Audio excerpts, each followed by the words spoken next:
नमस्कार साथियों, स्वागत है आप सभी का आपकी अपनी पाठशाला पर। मैं हूं अंकित अवस्थी। आप हैं मेरे साथ में एक बेहतरीन टाइटल पर चर्चा करने के लिए, जो कि अंतरराष्ट्रीय स्तर पर बहुत मायने रखने वाला है। टाइटल है कि ग्रीस और तुर्की जो एक दूसरे के सघन विरोधी हैं, वो एक दूसरे की तरफ मित्रता का हाथ बढ़ा रहे हैं। और ये दुश्मनी जो इन लोगों के बीच चली आ रही है लगभग 50 साल से, वो अचानक 5 महीने पुरानी दोस्ती को बरकरार रखने के लिए आगे कदम बढ़ा रही है। जी हां साथियों, ग्रीस के प्रधानमंत्री तुर्की की यात्रा पर निकल चुके हैं और होपफुली आपके सेशन के दौरान पहुंच भी जाएंगे। आज के सेशन में इसी विषय के ऊपर चर्चा करेंगे। क्या है ग्रीस और रूस का पुराना विवाद, क्यों इन दोनों की मित्रता भारत और पाकिस्तान की शत्रुता और मित्रता से जुड़कर देखी जा सकती है, कैसे भारत के हित ग्रीस और तुर्की से जुड़े हुए हैं, इसके क्या मायने निकलेंगे, सारी बातें आज के सेशन में करेंगे। आरएनए के लिए आप लोगों को आज का अपडेट सुन लीजिए। अपडेट ये है कि बुधवार से आपका आरएनए रोजाना सुबह 9 बजे शुरू होने जा रहा है, तो तैयार हो जाइए। रियल न्यूज़ एंड एनालिसिस रोजाना 9 बजे, सोमवार से शनिवार 9 AM इन द मॉर्निंग। ठीक है, तो आरएनए की जो शुरुआत है, जो लोग आरएनए के इंतजार में हैं, मैं उन्हें याद दिला दूं कि सोमवार से परसों से यानी बुधवार से सुबह 9 बजे से आपके आरएनए के सेशन शुरू हो जाएंगे। इसका इंफॉर्मेशन भी आप लोगों तक शेयर कर दिया जाएगा। तो मेरे प्यारे साथियों, जैसे मैंने आपको यहां बताया कि फिलहाल जब हम चर्चा कर रहे हैं कि दोनों देशों के बीच में क्या विवाद चल रहा है, क्या हमने इस पर पहले भी कभी चर्चा की है? बिल्कुल की है, क्योंकि भारत ने तुर्की को काउंटर करने के लिए साइप्रस को मदद भेजने का वादा किया था। अब ये साइप्रस की क्या कहानी है, ये भी इसके विवाद में आज समझेंगे। हमने ऑलरेडी इस पर कई सेशन किए हुए हैं मैप पर समझने के लिए। और ये याद रखिएगा भाई, जब आरएनए शुरू हो तो सब लोग मैप की किताब साथ में लेकर बैठे, क्योंकि आपको मैप पर सारी चीजें इंगित करते हुए चलनी है। तो मेरे प्यारे साथियों, ग्रीस और तुर्की की जब बात की जा रही है, तो इन दोनों देशों के बीच में ये जो समुद्र दिख रहा है एजियन सी के नाम से, यही सबसे बड़ा विवाद का कारण है। और इसी विवाद के साथ साथ वर्तमान में दोनों देश एक दूसरे के साथ गाजा और इजराइल को लेकर बटे हुए हैं, ये भी एक विवाद का कारण है। वर्तमान में दोनों देशों के बीच होती हुई मित्रता और उस पर भारत का रवैया डिस्कशन का विषय है। इस बीच में आप सेशन में आगे बढ़े, आपसे एक सवाल पूछ लिया जा रहा है। बताइए कमेंट बॉक्स के अंदर कि capital and the largest city of Greece क्या है। ग्रीस की राजधानी क्या है? 4 ऑप्शंस आपके सामने हैं, पोल में आपके सामने उपलब्ध हैं। आप जाकर बढ़िया से अपने लिए एप्लीकेशन से नोट्स परचेज कर सकते हैं। फिलहाल के लिए आपके सामने मैप रखा हुआ है वर्ल्ड का, जरा इसे ध्यान से देखें। वर्ल्ड के मैप को जब आप ध्यान से देखते हैं तो आपको यहां पर एक देखने का नजरिया मिलता है, और वो क्या है? यहां देखिए कि भूमध्य सागर आपको दिखाई दे रहा है। भूमध्य सागर को अगर आप ध्यान से देखें तो इसके उत्तर की तरफ यानी कि यहां पर आपको एजियन सी दिखाई देता है, और इस एजियन सी से लगे हुए 2 देश दिखाई पड़ते हैं। एक का नाम यहां पर तुर्की है, एक का नाम ग्रीस है। तुर्की और ग्रीस आपको मैप पर अलग अलग करके भी दिखा देते हैं। ब्लैक सी से बॉस्फोरस स्ट्रेट होकर जब आप एजियन सी की तरफ जाते हैं वाया सी ऑफ मरमरा, तो यहां पर ये जो सी आपको दिखाई देता है दैट इज एजियन सी। इसी एजियन सी को लेकर सबसे ज्यादा विवाद होता है। अब ये क्या है एजियन सी विवाद, पहले इसे समझ लेते हैं, फिर हम आगे बढ़ेंगे। देखो भाई एक बार के लिए ना आप इसको समझिए, ये ब्लैक सी ऑफ मरमरा, और यहां पर आ रखा है आपका एजियन सी, है ना, बॉस्फोरस स्ट्रेट, डार्डेनल्स स्ट्रेट, एजियन सी। एजियन सी को अगर आप ध्यान से देखें, जो कि ग्रीस से पूर्व की तरफ है, यहां पर आपको बहुत सारे छोटे छोटे आइलैंड्स दिखाई पड़ते हैं। इधर नोटिस करें तो आप समझ पाएंगे कि यहां पर बहुत सारे छोटे छोटे आइलैंड्स हैं जो कि पानी के अंदर फैले हुए हैं।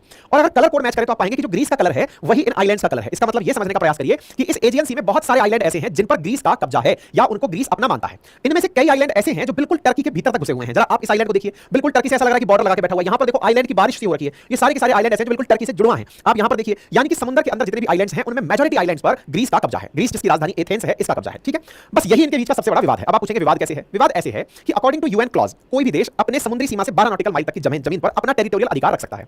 200 नॉटिकल माइल तक वो एक्सक्लूसिव इकोनॉमिक जोन रख सकता है। ग्रीस के पास जब इतने सारे आइलैंड्स हैं तो इन आइलैंड्स के आसपास का जो एरिया है ना, उस आसपास के एरिया को भी ग्रीस अपना ही मानता है। मतलब आप ऐसे समझिए कि मान लीजिए ये आइलैंड आपका है, तो टेक्निकली 200 नॉटिकल माइल तक के क्षेत्र में चारों तरफ, समुद्री सीमा के चारों तरफ आप आराम से तेल और गैस जैसी चीजें निकाल सकते हैं। तो आप ये समझिए कि ये पूरा की पूरा एजियन सी टर्की के सामने होने के बावजूद भी टर्की के किसी काम का नहीं है।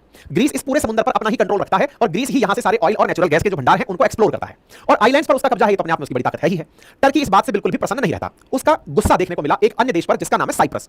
यहां पर जब आप सारे आइलैंड्स देखें और टुवर्ड्स आप पूर्व की तरफ चलना शुरू करें तो टर्की के दक्षिण में एक देश दिखाई पड़ता है जिसका नाम है साइप्रस। साइप्रस जिसकी आबादी मतलब थोड़ा सा और इस तरफ चलेंगे तो दिखाई देगा लगभग 12.5 लाख की आबादी है। इस साइप्रस नाम के देश पर, जो कि साइप्रस भी मेडिटेरेनियन सी के अंदर पड़ा हुआ एक आइलैंड ही है, इस साइप्रस नामक जगह पर एक बार टर्की ने हमला कर दिया। ये साइप्रस इंडिविजुअली कंट्री ही हुआ करता था, पहले ब्रिटिशर्स के कब्जे में था। 1960s के आसपास आजाद हुआ, 1970s में जाकर टर्की ने इस पर हमला कर दिया और इसके एक उत्तरी हिस्से पर उसने अपनी सेना को बिठा दिया। साइप्रस पर जो जनता रहती है या आइलैंड पर जो जनता रहती है उसमें अधिकांश जनता ग्रीस से समर्थन रखती है। अच्छा, ग्रीस और टर्की के बीच में एक और विवाद भी है, और वो क्या है? ग्रीस यानी यूनान के जो लोग हैं वो ऑर्थोडॉक्स क्रिश्चियन मेजॉरिटी में है, यानी कि ईसाईयत को मानने वाले लोग ज्यादा हैं। वहीं टर्की जो है वो एक मुस्लिम कंट्री है। इन दोनों देशों के बीच में ईसाई वर्सेस मुस्लिम की लड़ाई भी धार्मिक लड़ाई के रूप में चलती रहती है। यानी धर्म की लड़ाई तो पैरेलली चल ही रही है, साथ ही साथ साइप्रस पर या फिर मेडिटेरेनियन सी के अंदर जो आइलैंड्स पड़े हुए हैं उन आइलैंड्स को लेकर के भी नेचुरल गैसेस को लेकर के लड़ाई चलती रहती है। टर्की ग्रीस को चढ़ाने के लिए या फिर समझिए कि ग्रीस के बहाने ईसाई लोगों को टारगेट करने के लिए आए दिन, चाहे हागिया सफिया जो इनकी चर्च थी उसको मॉस्क में बदलना हो, या लास्ट ईयर ही इन्होंने एक और बेजेंटाइन टाइम की मतलब मॉस्क थी उसको उठाकर, चर्च थी उसको उठाकर मॉस्क में बदलना हो, ऐसे कई कार्य टर्की करता रहता है जिससे कि ईसाई लोगों को बुरा लगे। और इस बुरेपन में टर्की अपने आप को मुसलमानों का मसीहा दिखाने का प्रयास करता है, यानी कि यहां पर धर्म के आधार पर द्वंद्व छिड़ता है। साइप्रस का भी यही हाल है। साइप्रस में मेजॉरिटी में जो लोग रहते थे वो ग्रीक समर्थक थे या ईसाई थे। इनके ऊपर 1970s के दौर में तुर्की ने हमला कर दिया। हमला करके लगभग 1/3 हिस्से पर कब्जा कर लिया। यहां के 1.5 लाख लोगों को या तो भगा दिया, मार दिया, या फिर उनको कन्वर्ट करा दिया। और टर्की ने अपने लगभग 1.5 लाख लोग लाकर यहां बसा दिए। इस बात को लेकर इन दोनों देशों में खूब विवाद चला, यानी कि एक आइलैंड जो कि हालांकि अपने आप में अलग देश है, लेकिन उसे लेकर के ग्रीस और टर्की में साइप्रस को लेकर खूब झगड़े हुए। यूएन ने भी इंटरफेयर किया लेकिन टर्की माना नहीं, वो इस क्षेत्र पर अपना कब्जा करके तब से बरकरार बैठा। यूएन में खूब प्रस्ताव पारित हुए लेकिन यूएन मतलब बेवकूफ मतलब वही रहा, यूजलेस ही रहा। खैर ये न्यूज़ भी छपी कि टर्की ने इन्वेड कर दिया है साइप्रस को, उस पर कब्जा कर लिया है। और इस प्रकार से फिर यूएन ने जिस तरह से भारत पाकिस्तान के केस में हुआ कि पाकिस्तान ने जम्मू कश्मीर पर हमला कर दिया और उसके एक हिस्से को कब्जा करके बैठ गया, फिर बीच में यूएन आया, उसने कहा कि चलो एलओसी बना देते हैं। ऐसे ही इनके यहां पर साइप्रस और टर्की ने जो कब्जा कर लिया उनके बीच में यूएन ने सीमा रेखा खिंचवा दी कि नहीं भाई इस पार टर्की और इस पार साइप्रस रहेगा। यूएन कुछ नहीं कर पाता, केवल हाथी के दांत दिखाने के हैं, खाने के दांत उसके पास है ही नहीं। खैर कोई बात नहीं साहब, यहां पर आपको यूएन के द्वारा बनी हुई साइप्रस की सीमा दिखाई देती है। इस चीज को लेकर इन दोनों देशों में खूब बहसबाजी हुई, खूब युद्ध चले, लड़ाई झगड़े हुए और ग्रीस जो है वो साइप्रस के लोगों के साथ हमेशा टर्की के खिलाफ लगा रहा और खड़ा रहा। खैर, ग्रीक को साइप्रस करके जो इन्होंने अपना क्षेत्र बसा दिया, इन्होंने प्रॉपर तरीके से साइप्रस के अंदर जो युद्ध हुआ, इस युद्ध से टर्की का डायरेक्ट लेना देना था, लेकिन ग्रीस का डायरेक्ट लेना देना नहीं था। ग्रीस खामखा अपने लोगों की हिफाजत के लिए साइप्रस के साथ था, लेकिन साइप्रस को अपनी जंग खुद लड़नी थी, क्योंकि वो अपने आप को एक देश मानता था। और यही कारण है कि साइप्रस संकट में सब लोग अपने अपने स्वार्थ के आधार पर साइप्रस के लोगों को लुटता हुआ देख रहे थे। इस पर हमने पहले भी डिटेल सेशन किया हुआ है, इसलिए मैं अभी फिलहाल इस पर नहीं जाऊंगा। मूल मुद्दे पर फिर से लौटकर आते हैं। उत्तरी साइप्रस का नाम Turkish Republic of Northern Cyprus बन गया, लेकिन इसको देखते हुए टर्की और ग्रीस एक दूसरे के बढ़िया दुश्मन हो लिए। लेकिन तुर्की के द्वारा साइप्रस पर किया गया यह हमला टर्की के हौसले बढ़ा रहा था। कैसे? कि भाई हमने टर्की के ताकत को यहां पर तो दिखा दिया, अब ऐसी ही ताकत हम इस क्षेत्र में भी दिखाएंगे। बोले एक जगह पर हम ऐसा कर चुके हैं, दुनिया वालों को दिखा चुके हैं कि हमें कितनी ताकत है, आने वाले समय में हम ग्रीस को उसके आइलैंड से मुक्त करा देंगे, यानी कि इन आइलैंड्स पर भी हम अपना कब्जा कर लेंगे। यही जो चीज है ना, ये इन दोनों के बीच में ताजा विवाद का कारण बनी।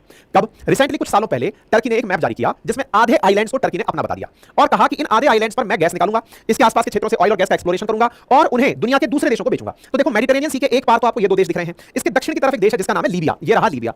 इस लीबिया के साथ टर्की ने एग्रीमेंट कर लिया कि भाई सुनो, मैं आप लोगों को गैस बेचूंगा। दुनिया के देश लीबिया को समझाने लगे कि देखो, ऐसी बीच में फफूंद में मत पड़ना, दिक्कत हो जाएगी, टर्की तो खुद का नुकसान करेगा। इंटरेस्टिंग बात बताता हूं, आप में से कुछ लोग ये पूछ सकते हैं कि अमेरिका किसके साथ है? भाई साहब, दोनों ही देश नाटो मेंबर हैं। कौन कौन? ग्रीस और टर्की। ये नाटो के फेलियर्स में काउंट किया जाता है कि भाई अमेरिका के साथ वाले नॉर्थ अटलांटिक ट्रीटी ऑर्गेनाइजेशन वाले मेंबर जो कहते हैं कि अगर हम पर हमला हुआ तो नाटो मेंबर एक साथ कूद पड़ेंगे, अगर ये दोनों आपस में उलझ लिए तो नाटो क्या करेगा?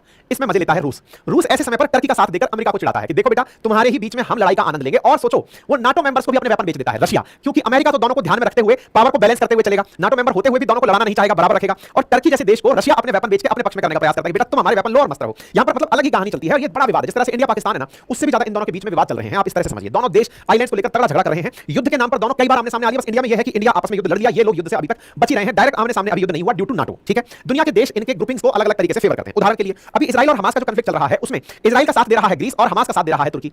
दोनों अलग अलग मुद्दों पर बटे हुए हैं। जिस प्रकार से तुर्की ने रशिया का साथ दिया, रशिया यूक्रेन में, तो यूक्रेन का साथ दिया ग्रीस ने। मतलब जिस प्रकार से अलग अलग प्रकार की कहानियां हैं और इसमें बहुत अच्छे इंसिडेंट्स निकल कर आते हैं। फिलहाल के लिए इन दोनों देशों के बीच विवाद को आपने समझा और इस विवाद में ताजा कड़ी जुड़ी पिछले 2 सालों में, जब तुर्की ने नया मैप जारी करके एजियन सी के आधे आइलैंड्स को अपना बता दिया। ग्रीक के पीएम ने इस बात पर जवाब मांगा कि साहब आपने ये गलत कर रखा है, ऐसे आपको ठीक नहीं लगेगा। इस बीच में टर्की के राष्ट्रपति पिछले साल निकलते हैं यात्रा पर टर्की के, और दिसंबर 2023 में ग्रीस की यात्रा पर टर्की के राष्ट्रपति अर्दगन जाते हैं और जाकर के ग्रीस के प्रधानमंत्री से हाथ मिलाते हैं। कहते हैं कि कब तक झगड़ेंगे अपन, आइए मित्रता करते हैं। और दोनों देश एक दूसरे के साथ दोस्ती करने का हाथ बढ़ा देते हैं। 5 महीने ही बीते हैं, अखबारों की हेडलाइन हो चुका है कि 5 महीने पुरानी मित्रता क्या आगे चल पाएगी? ऐसा क्यों? क्योंकि दोनों में जहां ईसाई वर्सेस इस्लाम चल रहा था, उस ईसाई वर्सेस इस्लाम में टर्की अभी तक भी अपनी बात से अपनी ही बात पर अड़ा हुआ है। कौन सी बात पर? हाल ही में जब दोनों के बीच में मित्रता हुई, पिछले ही महीने इन्होंने एक चर्च को मस्जिद में बदल दिया, जिससे ग्रीस बहुत नाराज हुआ। ग्रीस के अंदर रहने वाले जो ऑर्थोडॉक्स क्रिश्चियन है वो बहुत खफा हुए, लेकिन टर्की अपनी हरकतों से बाज नहीं आया। माना तो ये भी जा रहा था कि आज के दिन की जो यात्रा है, जो 5 महीने बाद प्रस्तावित थी ग्रीस के प्रधानमंत्री की टर्की के पास की यात्रा, वो कैंसिल तक हो सकती थी, लेकिन फाइनली आज के दिन ये यहां पर पहुंच रहे हैं। तो आज ये दोनों देश पहुंच रहे हैं, एक दूसरे के साथ मित्रता का हाथ बढ़ा रहे हैं। देखते हैं कि एजेंसी में क्या ये मित्रता किसी प्रकार से रंग लाती है। साइप्रस जो अपने आप को हमेशा ठगा हुआ महसूस किया है और आगे भी करने वाला है, उसका क्या स्टैंड होगा? अब सवाल ये है कि भारत इस विषय पर क्या सोचता है। अब इस बात में भारत का स्टैंड क्यों कीमती है? क्योंकि तुर्की जो है ना, वो पूरे टाइम कश्मीर के मामले में पाकिस्तान के साथ अलग अलग समय पर खड़ा दिखा है। इवन यूनाइटेड नेशन की जनरल असेंबली में भी टर्की कश्मीर के मसले पर पाकिस्तान के ही साथ में रहा है।